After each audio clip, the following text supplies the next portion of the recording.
That's my Last Duchess painted on the wall, looking if she were alive, I call.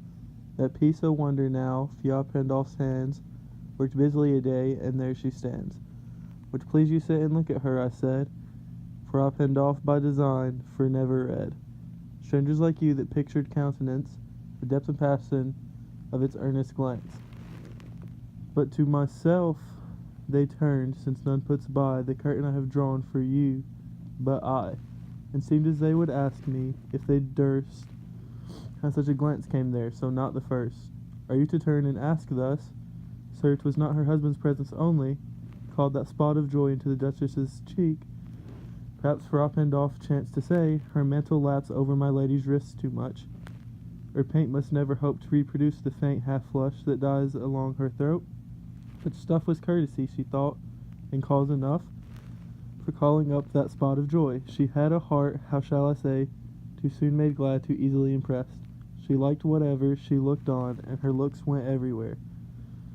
Sir, 'twas all one, my favour at her breast, the dropping of the daylight in the west, the bow of cherries some officious fool broke in the orchard for her, the white mule she rode with round the terrace, all in each would draw from her alike the approving speech.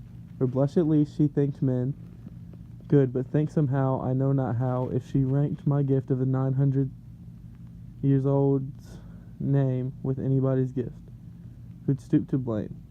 The sort of trifling, even had you skill in speech which I have not, to make your will quite clear to such an one, and say just this or that, and you disgust me.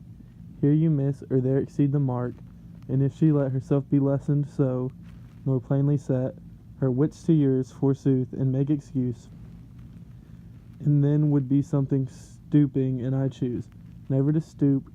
Oh, sir, she smiled, no doubt, whenever I passed her, but who passed without?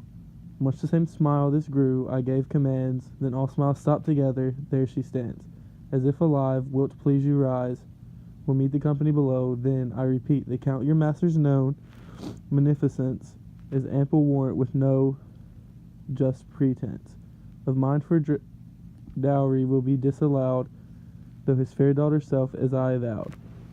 At starting is my object, nay, we'll go together down, sir, notice Neptune, though, taming a seahorse, thought a rarity, which Klaus of Innsbruck cast in bronze for me.